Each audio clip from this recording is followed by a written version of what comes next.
Have you ever heard of a place called the Kingdom of Wonder? This is the nickname for Cambodia, a beautiful country in Southeast Asia. It is a land filled with old temples, thick green jungles, and friendly people. Cambodia is located on a part of Asia called the Indo-Chinese Peninsula. If you look at a world map, you can find it next to Thailand to the northwest, Laos to the northeast, and Vietnam to the east. To the southwest, Cambodia has a long coastline along the Gulf of Thailand. The Cambodian flag is very special. It is the only national flag in the world to show a building in its design. The building shown is Angkor Wat, the country's most famous and loved temple. The flag has 3 stripes that go across. The top stripe is blue, the bottom stripe is blue, the middle stripe is red. Blue stands for the country's kings and queens. Red stands for the nation and its people. The white temple of Angkor Wat in the middle shows Cambodia's main religion, Buddhism, as well as the country's rich history and amazing building skills. The Mekong River, one of the longest rivers in Asia, flows right through Cambodia from north to south. The official name of the country is the Kingdom of Cambodia. The nickname Kingdom of Wonder is not just for tourists.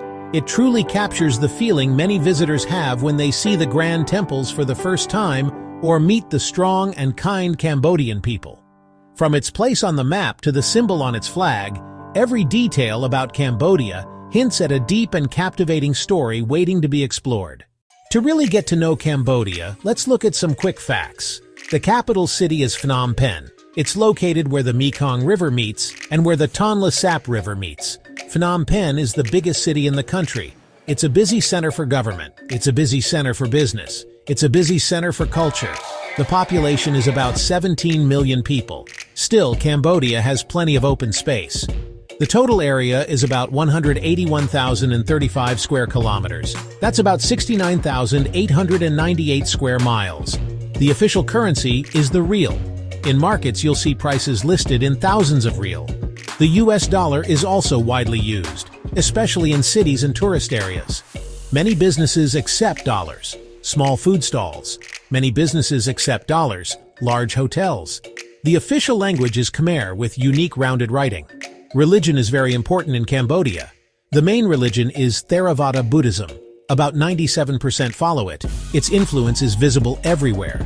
There are beautiful Buddhist temples called Wats. Monks in bright orange robes are common. Cambodia is a constitutional monarchy. The king is the official head, but doesn't hold political power. The country is run by elected officials. The prime minister is the head of government. The current king is Norodom Sihamoni, on the throne since 2004.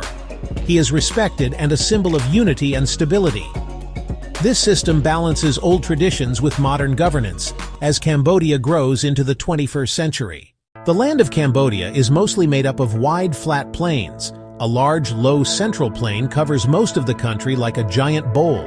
This area is where most of Cambodia's rice is grown, earning it the nickname the Rice Bowl of Cambodia. The land is very good for growing things thanks to the rivers that cross it. The most important of these is the mighty Mekong River, which flows down from the Himalayas and through Cambodia before emptying into the sea. This river brings rich soil and water, making the land perfect for farming. The plains are surrounded by mountains and higher lands, especially in the southwest and the northeast. Cambodia's weather is tropical. This means it is warm all year round. There are 2 main seasons, the rainy season, the dry season. The rainy season, or monsoon season, lasts from about May to October.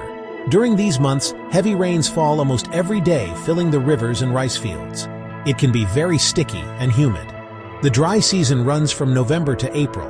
The weather is cooler and less humid from November to February, making it a popular time for tourists to visit. One of the most amazing natural features of Cambodia is the Tonle Sap Lake. This is the largest freshwater lake in Southeast Asia, and it does something incredible. During the dry season, the lake is fairly small, and a river flows out of it into the Mekong River. But during the rainy season, the Mekong River becomes so full and powerful that it pushes the Tonle Sap River to flow backward. Water from the Mekong pushes back into the lake, causing it to grow to more than 5 times its normal size. This unique event makes the lake an extremely rich fishing ground, supporting millions of people. Cambodia is also home to incredible wildlife. Its forests and mountains are homes for many rare and wonderful animals. You might find Asian elephants, sun bears, gibbons, many types of monkeys. Cambodian culture is rich and lively, with traditions that have been passed down for hundreds of years. Festivals are a huge part of life, often connected to the Buddhist calendar and the changing seasons. The biggest and most exciting festival is Khmer New Year, called Chulchnam Thmay, which happens in mid-April. It is a 3-day holiday that marks the end of the harvest season. People clean their houses, visit temples to make offerings, and spend time with their families. In the streets, people celebrate by playing traditional games and having friendly water fights, splashing each other to wash away bad luck and welcome the new year. Food is another wonderful part of Cambodian culture. Cambodian food, or Khmer food, is known for its fresh ingredients and interesting flavors. It is often less spicy than food from neighboring Thailand. The most famous dish is fish amok, a creamy and fragrant fish curry that is cooked in a banana leaf. Rice is the main food and is eaten with almost every meal. Another popular dish is lok lok, which is stir-fried beef served with a tangy lime and pepper sauce. For a snack, you might try grilled bananas. Traditional Cambodian clothing is beautiful and often worn for special events like weddings and festivals. The most important traditional piece of clothing is the sampot. It is a long piece of rectangular cloth that is cleverly wrapped and folded around the lower body.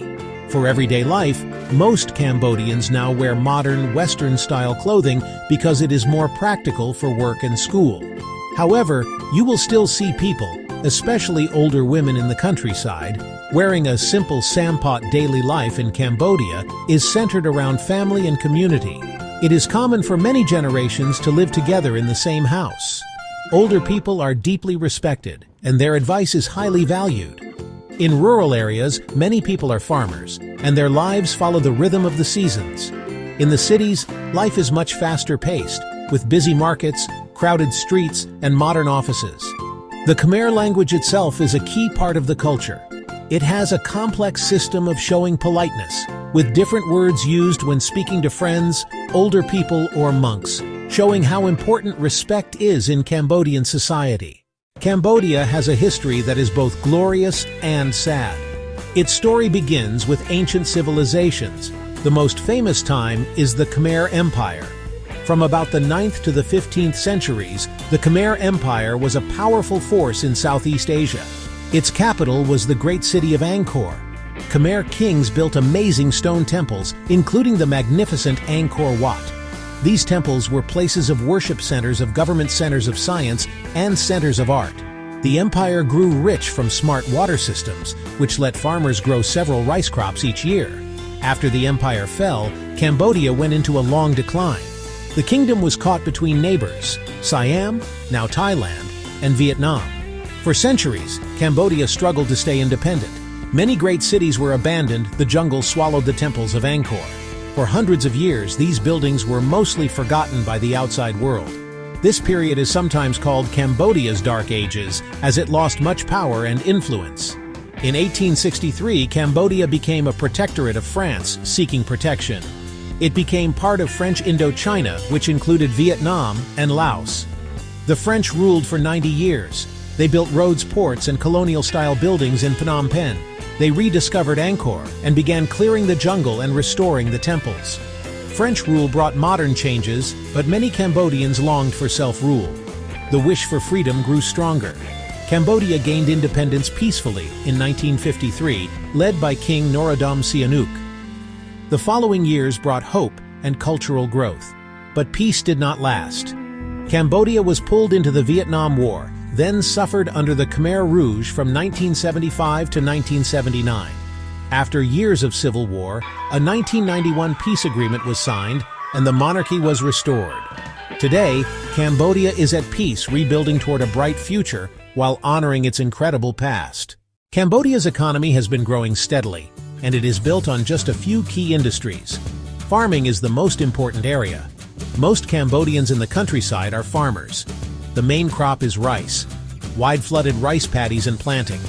Cambodia produces so much rice it feeds locals and exports it. Rubber, corn, cassava, mangoes, bananas. Farming is the traditional backbone of the Cambodian economy. The clothing industry is another major driver. Look at the tags. Some say, "Made in Cambodia." In the 1990s, many international brands set up factories here. Clothes production, shoe production, fabric production. The industry created hundreds of thousands of jobs, especially for young women moving to the cities. Clothing is the country's top export earner. This helped Cambodia's economic development. Tourism is the third main pillar. Millions visit Angkor Wat each year. Visitors also come to relax on the southern beaches. They explore the busy capital, Phnom Penh, and discover the country's natural beauty. Tour guides, hotel staff, restaurant workers, souvenir sellers. Cambodia is diversifying its economy. Investment in construction, food processing, technology, new hotels, new apartment buildings, new shopping malls, roads, electricity. The goal is to create more opportunities for the Cambodian people and make sure the economy continues to grow in a good way for years to come. When people think of visiting Cambodia, one place comes to mind above all others: Angkor Wat. This breathtaking temple complex, located near the city of Siem Reap, is the largest religious monument in the world. It was built in the 12th century as a Hindu temple dedicated to the god Vishnu, and it later became a Buddhist temple. The temple is famous for its 5 lotus-shaped towers that rise high into the sky, and its thousands of detailed carvings that tell stories from Hindu myths. Watching the sunrise over Angkor Wat is an unforgettable experience and a highlight for any traveler in Cambodia. But the Angkor area is much more than just one temple. It was the capital of the Khmer Empire, and the archaeological park covers over 400 square kilometers. Just a short distance from Angkor Wat is Angkor Thom, a massive walled city that was once home to 1 million people. At its center is the Bayon Temple, with its 216 giant smiling stone faces that seem to watch you from every angle. Another must-see temple is Ta Prohm, which has been left partially swallowed by the jungle. Giant tree roots twist and crawl over the stone walls, creating a magical and mysterious atmosphere. Beyond the ancient temples, Cambodia offers beautiful natural places and relaxing beaches. The southern coast is home to islands like Koh Rong Samloem. These islands are like tropical paradises, with powdery white sand, clear turquoise water, and swaying palm trees. They are perfect for swimming, snorkeling, or simply relaxing in a hammock. The city of Kampot, located on a river near the coast, is another hidden gem. It is known for its charming, sleepy atmosphere, French colonial buildings, and world-famous Kampot pepper, which is grown on nearby farms. For those interested in Cambodia's more recent history, a visit to the capital city of Phnom Penh is essential. Here you can visit the dazzling royal palace, with its glittering silver pagoda, and see where the king lives.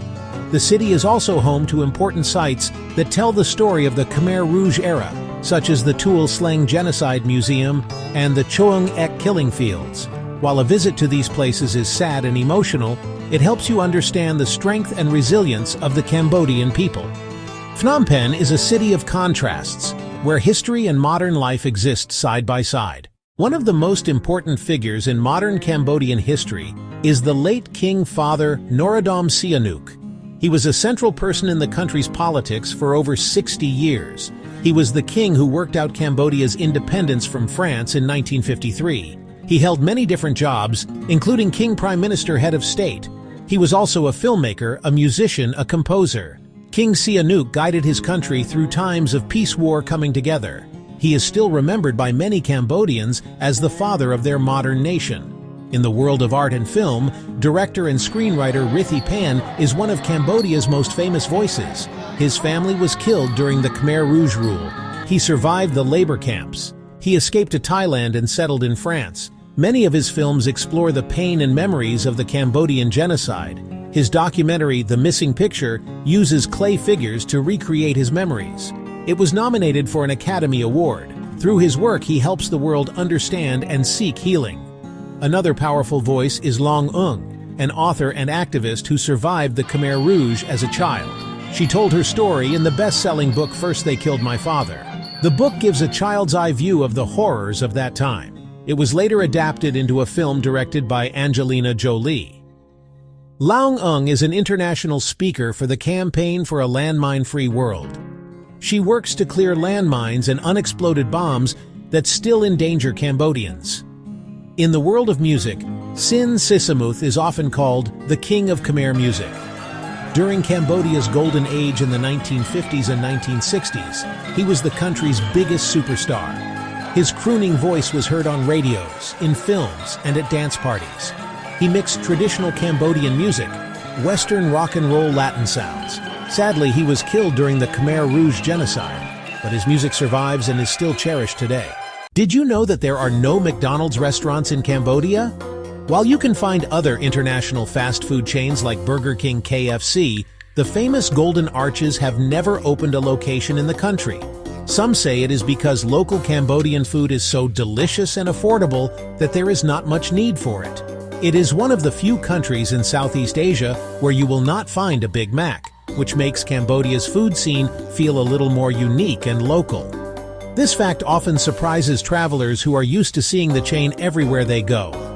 Here is another surprising fact related to the Tonle Sap Lake. The Cambodian New Year celebrations in April often happen around the same time as the amazing reversal of the river's flow. To celebrate this unique natural event, the country holds a vibrant water festival known as Bon Om Tuk in November. Millions of people gather in Phnom Penh to watch spectacular boat races, with long, colorful boats crewed by dozens of paddlers racing on the river. In Cambodia, the head is considered the most sacred part of the body. You should never touch a person's head, not even a child's. It is seen as extremely rude. On the other hand, the feet are considered the lowest and dirtiest part of the body. You should never point your feet at someone or at a religious statue, like a Buddha image. When you enter a Cambodian home or a temple, it is polite to take off your shoes and hat. These customs come from Buddhist beliefs and show how important respect is in Cambodian culture. Finally, a fun fact about the Cambodian alphabet. The Khmer writing holds a Guinness World Record for being the longest alphabet in the world. It has 33 consonants, 23 vowels, which can be combined in different ways, and a number of other special marks. Learning to read and write in Khmer is quite a challenge, but the writing itself is very beautiful. The letters are graceful and rounded, and they have been used in Cambodia for over 1,400 years, making it one of the oldest writings still used in Southeast Asia. This unique alphabet is another part of Cambodia's rich cultural heritage.